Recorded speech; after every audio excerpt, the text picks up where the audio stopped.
Chers petits observateurs, cette vidéo est sponsorisée par les centres de lavage Wash. C'est très important, on l'utilise nous sur POA et il y a un lien en description où vous pouvez directement télécharger l'application, on en parlera au cours de la vidéo. Alors c'est une vidéo particulière, déjà c'est un retour d'expérience, ça nous fait plaisir, ça fait pas mal de temps qu'on l'a pas fait et c'est avec Gaëtan. Comment tu vas Gaëtan? Ça va et toi Julien? Écoute, super.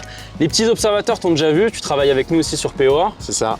Et effectivement, toute l'année, on va dire 2025, enfin la moitié de l'année 2025, il y avait un sujet de changement de voiture, on va en parler. Et tu as choisi, alors comment faut l'appeler? Pour l'instant, il faut l'appeler encore EQA pour le moment. Ouais, c'est une EQA 250 Plus de début 2024, donc une phase 2. Mais effectivement, c'est la version électrique du GLA.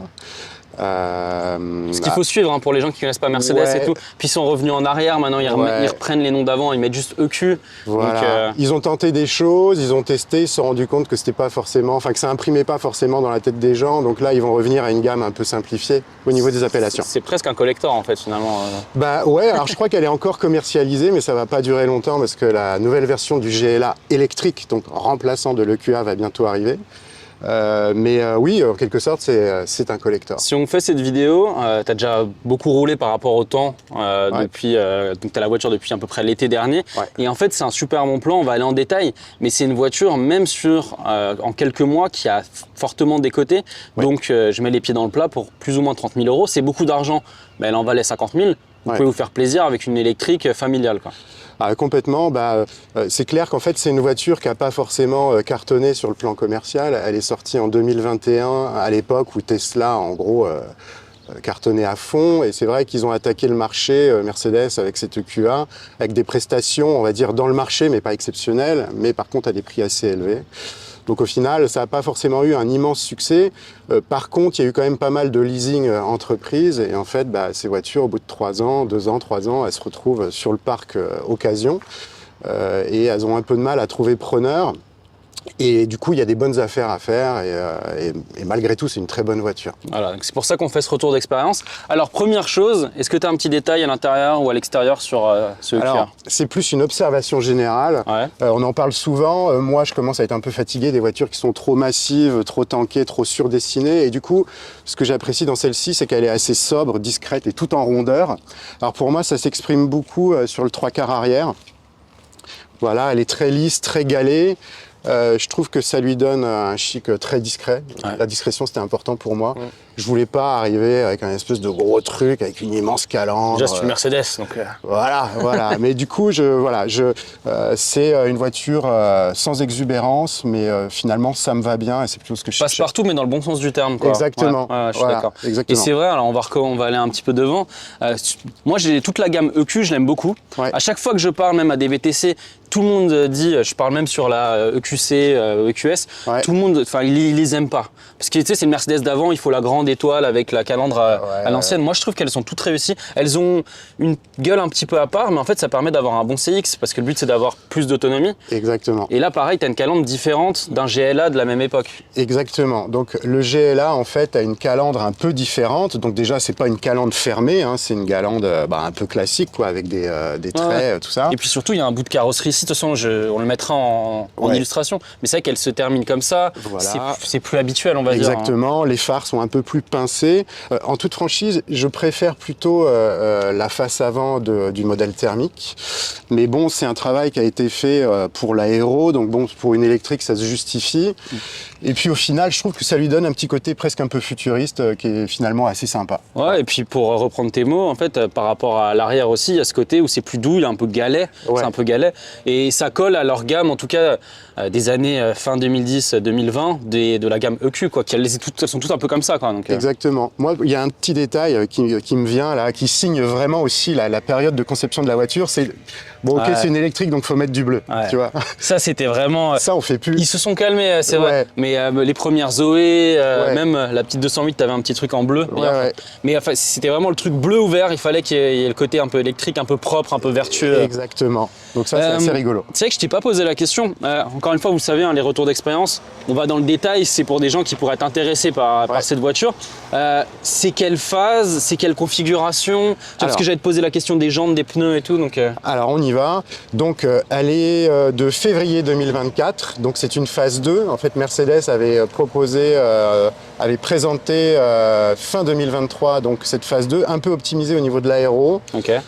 Équipée de pneus à faible résistance et une calandre légèrement modifiée, pardon. Donc là, en fait, là on voit, il y a plein de petites étoiles. Alors vous allez voir, il y a des étoiles partout. Mais qui ne s'éclairent pas, parce que maintenant ça s'éclaire. Voilà. Là, c'est quand même un peu plus. Alors que le QA phase 1 n'avait pas ces petites étoiles et avait des petites stries un peu comme ici, en fait. Et donc c'est comme ça qu'on la reconnaît. Et pour mettre les pieds dans le plat, ceux qui sont intéressés par cette voiture en occasion, je recommande fortement de prendre une phase 2, donc à partir de début 2024. Un peu plus cher, mais optimisé au niveau de l'autonomie et puis fiabilisé, donc tous les petits bugs électroniques. Des premières séries. Voilà. Et donc, elles ont quoi comme nom dans les finitions? Parce que moi, je connais pas toutes les finitions. Donc celle-ci, c'est une EQA 250 plus. Donc ça, c'est la batterie, on va le voir à l'arrière. Voilà. Et la puissance moteur. Donc c'est une traction. Il y a aussi une version 4 roues motrices qui s'appelle 300 ou 350, je sais plus. La finition, c'est édition. Donc je crois que c'était une finition temporaire en fait qui est plus ou moins basée sur la Progressive Line, donc entrée de gamme, mais avec quelques équipements supplémentaires que je pourrais pas forcément te C'est peut-être venu avec la nouvelle phase quand ils essaient de faire des trucs avec des tarifs un peu intéressants, mais t'es un peu mieux loti. Je pense que c'est exactement ça. Et du coup, elle fait 190 chevaux, ce qui est finalement assez peu pour une électrique par rapport à tout le délire qu'on peut voir en ce moment sur la course à la puissance, tu vois, sur les électriques. Donc, on pourrait considérer que c'est un peu juste, mais en fait pas du tout, parce qu'il y a beaucoup de couples. Il y a 375 Nm de couple. Donc en fait, on n'a jamais l'impression d'être sous-motorisé, malgré son poids, parce qu'elle fait autour des 2 tonnes. Hein. Et je dirais même qu'il faut faire entre guillemets attention, parce que 375 Nm de couple sur les roues avant. Voilà. Bon, alors évidemment, il y a l'anti-patinage, tout ça, et puis de toute façon, on prend pas cette voiture pour faire le kéké. Mais bon, voilà, on sent quand même qu'il y a ce qu'il faut pour se déplacer. Ce qui est bien aussi, c'est une voiture familiale, mais elle dépasse pas les 4,50 m, qui est en tout cas pour les SUV un peu la taille d'un 3008 ou comme ça, la norme. Là, c'est quand même une voiture un peu plus petite. Bah, c'était un critère pour moi, parce que ma femme conduit cette voiture aussi de temps en temps. Elle voulait pas une voiture trop importante, surtout qu'on est à La Rochelle, il y a beaucoup de rues très petites et tout. Donc voilà, elle fait 4,46 m. C'est-à-dire 2 ou 3 cm, voire 4 cm de plus que la GLA, que l'équivalent thermique, parce que les boucliers sont un peu différents. Après, je dirais, si on peut déjà parler de 1 ou 2 petits défauts, je dirais qu'il y a 2 défauts en termes d'habitabilité, si on parle de famille. C'est qu'en fait, je te montre, on va dire de conception, c'est un peu électrique à l'ancienne. Donc en fait, le plancher est assez haut. Donc pour préserver la garde au toit, pardon, ils ont dû faire une banquette qui est très basse. Ce qui fait que quand tu es un adulte de grande taille, tu as vite les genoux qui sont relevés. En fait. J'ai pu être derrière, j'ai conduit avec, j'ai pu être derrière, donc je la connais un tout petit peu. Ça. Mais effectivement, à l'arrière, je pense que si tu fais plus d'1,70 m, tu te retrouves, ça t'embête pas, assieds-toi comme ça les gens verront, mais tu te retrouves avec les genoux un peu dans le menton, quoi. Exactement. Et alors bon, après, tout ça, c'est une question d'usage. Moi, mes enfants, ils sont petits, c'est pas des géants. C'est pas du tout un problème. Donc pour eux, c'est parfaitement adapté. Puis en tant qu'adulte, ça se fait. 70,5 kWh de capacité nette. Donc ça permet quand même une autonomie assez confortable. Pour moi, c'est un bon équilibre, parce que je suis pas forcément pour des trop grosses batteries. Mais j'avais quand même besoin d'une voiture polyvalente qui soit à l'aise aussi sur les grands trajets, ce que je fais souvent. Du coup, ça rassure quand même, ça te donne un matelas. Voilà. 70 kWh, on a tendance à dire sur POA que c'est un peu... Là, vous pouvez prendre l'autoroute, vous prenez pas la tête, c'est un peu le bon compromis. Voilà. Peu importe les conditions, les températures. J'ai envie de voir ce qu'il y a sous le capot avant. Tu m'as dit qu'il n'y a pas de frunk, mais je suis quand même curieux. Après, on ira faire le coffre. Ça marche. Mais qu'est-ce qu'ils ont mis? Enfin, bon, certes, il y a la partie moteur, mais il y a de la place quand même, non? Il y a de l'électronique de puissance. Bon, après, tu sais, je suis pas... Non, mais par curiosité comme ça. Ok, d'accord. Voilà, donc tout ça, je pense que c'est... il doit y avoir les systèmes de climatisation, etc. Enfin, je sais pas trop, tu vois, il y a des câbles orange, donc ça veut dire qu'il y a... La puissance. Voilà. T'as la 12 volts qui est ici. Voilà. C'est assez bien organisé, ça a l'air assez accessible, en tout cas pour cette partie-là. Après, bon, déjà sur les voitures récentes thermiques, je pense que peu de gens ouvrent le capot, mais alors sur les électriques, ça arrive jamais. Et c'est pour ça, parce que la voiture est quand même très récente. Et effectivement, on voit que ça n'a pas non plus été ouvert souvent. C'est pas sale, mais tu te dis que bon, bah voilà, il n'y a pas. De toute façon, là, sur une voiture comme ça, elle a été immatriculée quand la première fois? En février 2024. Donc en gros, elle va sur ses 2 ans, enfin, elle a 2 ans. Ouais. Comment ça se passe? Qu'elle est encore sous garantie? Est-ce que tu es obligé d'aller chez Mercedes? Qu'est-ce qu'il y a à faire? Est-ce que c'est juste le liquide de refroidissement, des plaquettes? Enfin, il y a des... Alors, faut savoir que moi, je l'ai acheté chez un concessionnaire Mercedes agréé, on va dire, que je vais citer d'ailleurs parce qu'ils ont été super sympas. C'est le garage Davy 76 à Rouen. Ils ont vraiment été hyper sympas, hyper pro. Donc du coup, en fait, c'est plutôt... Alors, vous payez forcément un peu plus cher, mais moi, je recommande quand même, quand vous achetez ce genre de voiture, de passer par un garage, parce que en gros, ils font toutes les mises à jour disponibles sur la voiture, ils la révisent évidemment, et surtout, moi, j'ai bénéficié de 2 ans de garantie voilà. Supplémentaire. Voilà. Et de base, une Mercedes comme ça, c'est garantie 2 ans? 3 ans? Je sais pas, à mon avis, c'est 2 ou 3 ans, mais... Ce qui n'est pas énorme, parce que de plus en plus, il commence à aller sur les 6, 7, 8 ans. Voilà. Donc toi, là, elle est encore garantie jusqu'en 2028? Oui, c'est ça. Ouais, c'est ça. Ouais, jusqu'à l'été 2027, pardon. 27, ok. Ouais. Donc pas de frunk, effectivement, là, il n'y aura pas la place. Et même s'ils avaient voulu, c'est un peu compliqué, quoi. Il aurait fallu optimiser un peu les câblages et ici. bouger, effectivement. Oui. D'ailleurs, c'est un sujet. C'est qu'un autre petit défaut de cette voiture, enfin, qu'en est pas un vraiment pour moi, parce que moi ça me suffit, mais c'est le coffre. Ouais, donc on va aller voir le coffre. Le sujet aussi, il y a un sujet sur le coffre, pour les mêmes raisons que ce que je disais tout à l'heure pour les banquettes, on a les genoux un peu dans les dents, la taille du coffre est un peu juste à mon sens par rapport au gabarit de la voiture. Mais ça s'explique par le fait que le plancher est plus haut que sur la version thermique. Donc là, on n'a que 350 litres de volume de coffre. Après, moi, je dirais que ça me suffit parce qu'il est très carré, donc hyper logeable. Ouais. Donc si tu as des valises cabine, tu vois, tu peux faire ton Tetris, tu peux enlever ça si besoin, ça dépasse un peu, c'est pas grave. Et au final, ça me va très bien. Il y a des tout petits... J'allais te demander le sous-coffre, mais... Ouais, il est hyper light, hein. Alors j'ai tout fait tomber, c'est pas grave. Voilà, okay, mais donc bon, je peux vraiment pas mettre grand chose. Non, voilà, il faut pas vraiment compter là-dessus. Mais en même temps, ce qui est bien, c'est que dans le coffre, on peut mettre tous les produits Wash. Et ben voilà. Parce qu'on l'a dit en début de vidéo, la vidéo est sponsorisée par les centres de lavage Wash. On les remercie, hein, parce que ça fait déjà plusieurs années. Et tu as de la chance. Comme les petits observateurs, tu auras ton nettoyant vitre, tu auras ton nettoyant textile, le nettoyant plastique, les cuirs. Je crois qu'on a... ça aussi c'est bien, c'est le petit Sambon, voilà, qui est ici. Super. Et ce que aime beaucoup aussi Renault, hein, les voilà, microfibres. parce que tu en as une pour chaque usage, donc ça c'est vachement bien. Oui, mais il y a les plastiques, il y a les vitres, il y a les tissus, tu peux la sécher. Franchement, ça... Vous me faites un beau cadeau, franchement, je vais m'éclater. Merci Vincent. Et puis merci Vincent, il se reconnaîtra. Et allez donc dans le lien en description, il y a l'application Wash. Nous on l'utilise et moi aussi personnellement pour le coup, parce que c'est vachement bien, vous avez directement le code, vous allez à votre station, vous mettez le code, ça débloque, vous avez 3-6 minutes, vous faites ce que vous voulez. Donc vraiment on les remercie, allez voir le petit lien en description. Moderne, on va aller à l'intérieur, je vais te laisser aller à la place conducteur. Et où tout se passe depuis quelques années chez Mercedes, c'est à l'intérieur.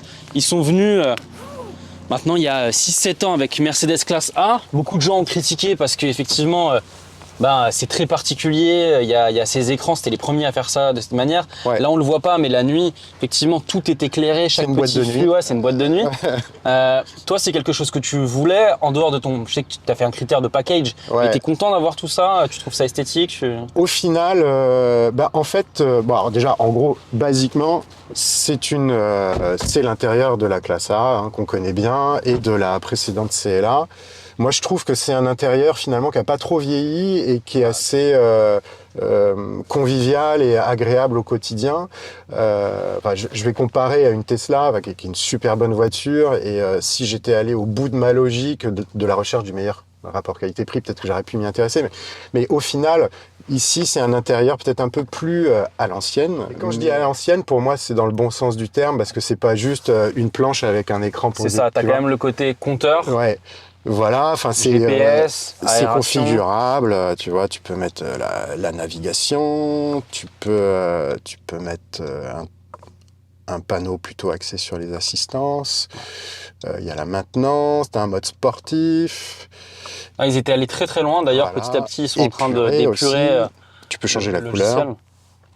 Voilà, et puis donc ici, il y a la partie plus multimédia. Donc en fait, c'est assez simple, c'est-à-dire que tu as plein de petites icônes, et puis en fonction de ce que tu veux faire, radio, médias, quelques applications, tu as navigation, EQ, c'est tout ce qui est lié en fait à la partie électrique, donc c'est consommation, temps de recharge, etc., etc. Tu veux revenir, t'es perdu, je sais pas, par exemple, t'es sur la navigation, tu veux vite revenir au début, t'appuies sur la petite maison, ce que tu peux faire aussi ici, sur le volant, tu vois, il y a aussi la petite maison. Et puis ensuite, tu navigues, puisqu'on est dessus, là, vraiment, le planificateur d'itinéraire. Et ça, je dirais que c'est une tendance générale de la voiture, c'est que la technologie est quand même efficace, bien maîtrisée et facile. Voilà, c'est au point.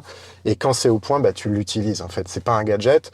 C'est le cas vraiment pour le planificateur d'itinéraire. Tu mets plus du tout ton Apple CarPlay en règle générale. Plus du tout. Ah ouais. Non, plus du tout. C'est juste tu recharges ton téléphone, point barre, quoi. Voilà. Et en fait, le planificateur d'itinéraire, donc comme toute bonne voiture électrique qui se respecte, tu rentres ta destination et la voiture va te recommander tes arrêts, où, quand, combien de temps. Ouais, tu peux les modifier, tu peux savoir combien il y a de personnes sur la borne. Tu peux dire à combien de pourcentage de batterie tu souhaites arriver à destination. Ça a l'air de rien, mais c'est vachement bien, parce que si tu sais, par exemple, que tu vas dans un lieu de vacances où tu sais qu'il n'y a pas trop de bornes sur place, tu vas jouer la sécurité, tu vas recharger 20% de plus. Et ça marche hyper bien. Je remarque qu'il est hyper précis et dans le pire des cas, il est un tout petit peu pessimiste, mais c'est une bonne chose. C'est-à-dire qu'il va, et s'il te dit que tu arrives à destination à 10%, t'arriveras pas en dessous, ça sera peut-être finalement 12, 13, 14, mais ça sera jamais en dessous. Donc c'est hyper sécurisant pour les gens qui découvrent l'électrique et ça marche très très bien. Voilà. Autre chose cool pour finir sur l'aspect intérieur, c'est que tu as encore ces boutons. Ouais. Ça paraît rien, mais c'est vrai que pour la climatisation, avoir des raccourcis directs comme ça. Moi je dirais même c'est presque une question de sécurité, parce que toutes ces voitures là où tu dois trifouiller sur les écrans. 3 raccourcis différents sur un écran pour faire un désembuyage. Voilà, là je veux monter la température ou la baisser, c'est tac-tac ou tac-tac. Dégivrage avant, arrière, couper la clim, etc. En fait, c'est hyper simple, c'est même pas un sujet. Et du coup, tu te concentres sur ta conduite, quoi. Le régulateur adaptatif, par exemple, c'est plein de voitures, donc tu sais très bien qu'il y a des nuances, quoi. Là, je trouve que c'est bien géré, ça réaccélère quand il le faut, de manière progressive, etc. Du coup, tu l'utilises, quoi. Pour moi, c'est ce qui définit beaucoup cette voiture. Bonne exécution. Que ça délivre bien ce qu'elle te promet. Bon, on va aller faire notre petit tour. Allez.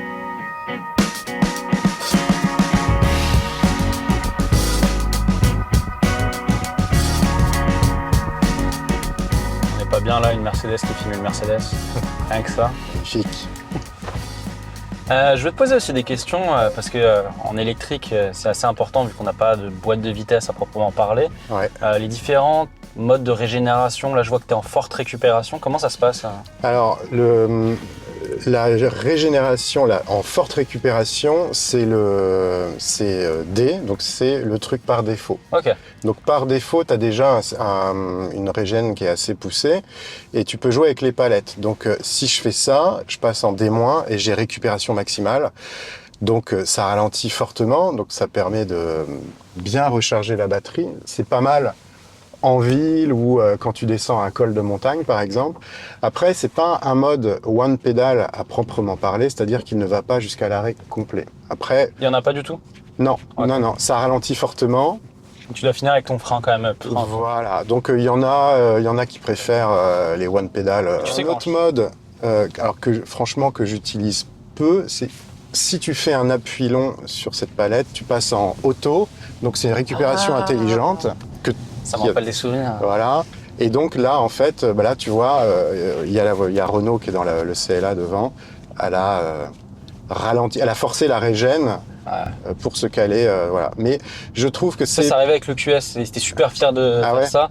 Pour, encore une fois, le QS, c'était tout pour la consommation. Et ils avaient mis ça dessus. Et je sais pas, peut-être j'ai des bêtises, dites-nous en commentaire, peut-être que tu sais. Mais je crois qu'il prend aussi un petit peu en compte la cartographie. Oui. Oui, je crois que c'est ça. Tout comme le planificateur prend en compte aussi les dénivelés, etc., etc. C'est ce qui fait aussi qu'il est précis. C'est ça, c'est vachement bien. Parce qu'effectivement, tu parlais de montagne. Si tu fais un aller-retour avec la montagne, tu vas te retrouver des fois plus de batterie en bas parce que le planificateur, il sait que certes, tu vas perdre beaucoup de batterie en montée, exactement, mais tu recharges en descente. Exactement. Et tout ça, en fait, c'est intelligent, donc c'est pris en compte dans le calcul. Et en fait, quand on le présente comme ça et quand on raconte ça à des gens qui connaissent pas l'électrique, ça peut paraître complètement gadget, mais en fait, à l'usage, c'est ce qui fait aussi que c'est hyper serein. Pas la tête, quoi. Bah ouais. Parce que tu fais des grands trajets avec. On va parler un petit peu autonomie, consommation. Ouais.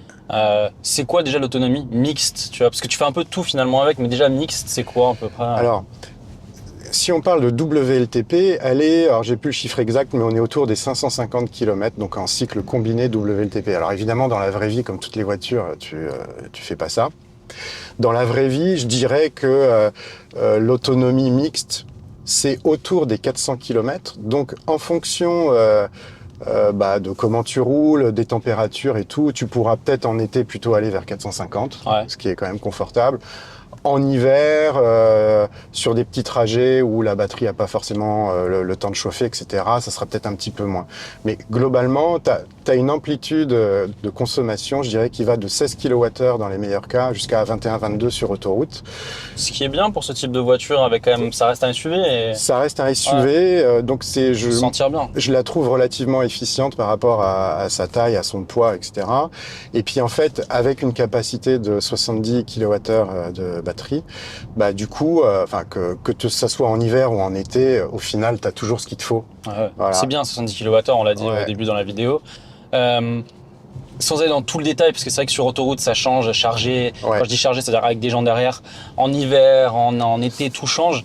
Mais si tu veux un peu optimiser ton trajet avec du 10-80%, tu fais des bons de combien de kilomètres à peu près?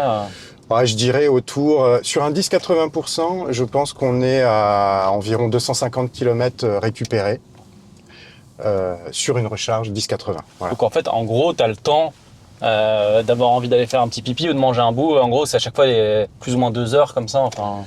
Ouais, franchement, cette voiture, elle a déjà quelques années et puis je pense que Mercedes voulait faire des choix assez conservateurs, peut-être pour préserver aussi la batterie sur le long terme. Il y a une puissance de recharge en pic qui est de seulement, avec des guillemets, 100 kW, alors que comme tu le sais aujourd'hui, c'est 200, 300, 400. Ça peut faire un peu peur. Ça peut faire un peu peur. Parce que finalement, une R5 ou une 208, c'est pareil, quoi. Exactement. Et là, tu te dis, on est quand même sur une voiture plus grande, plus grosse batterie. Exactement. Mais il y a un mais. Le mais, c'est que la courbe de charge, parce que c'est ça qui est vraiment intéressant et auquel il faut être attentif, c'est que la courbe de charge est très plate, ce qui fait que le 100 kW, elle le prend dès 10%, mais elle le tient jusqu'à au moins 50%, ou presque. Donc ce qui fait que même si ça peut arriver parfois que tu t'arrêtes pour recharger alors que la voiture a encore 30 ou 40, tu sais qu'elle va prendre sa charge bien comme il faut. Alors après, si tu regardes... Le 1080 officiel, c'est en 35 minutes. Donc c'est sûr qu'en 2026... Ah oui, il y en a qui font 12 minutes, mais quand tu es vers la demi-heure, je trouve que ça reste correct. Absolument, surtout qu'au final, dans la vraie vie, c'est toujours pareil. Tu vois, j'attends pas toujours d'être à 10% pour me recharger. Donc très souvent, j'arrive sur une borne lors de mes longs trajets. En gros, mon trajet type, c'est je roule environ 250 km, je m'arrête à une borne, la voiture a encore 20 ou 30%, et je remonte jusqu'à 80. Donc le 20-30... jusqu'à 80%, c'est plutôt 25 minutes en fait. Tu vois, et c'est comme ça en fait qu'il faut voir les choses. Je pense que ces trucs là de 10-80%, c'est vraiment un truc un peu officiel, c'est un élément de comparaison officiel pour comparer les voitures. Mais dans l'usage, les choses sont différentes. Voilà. Dernière question, parce qu'on est bavard, que ce soit toi et moi sur la voiture. C'est vrai que on se parlait, des fois tu me faisais limite jouer au jeu quelle voiture je vais prendre et tu me disais quelques spécificités que je devais trouver. Et la première que j'avais trouvée, c'était la Mégane. Qu'est-ce qui s'est passé? Comment ça s'est fait au niveau de tes critères? Pourquoi ton choix s'est porté sur la Mercedes? Alors, c'est vrai que j'étais parti sur la Mégane E-Tech parce que je trouvais que c'était un bon combo. Je trouve que c'est une jolie voiture. Elle est pas grande, mais en même temps, elle est quand même relativement spacieuse. La batterie, c'est 60 kWh. La recharge, a priori, c'était pas si mal.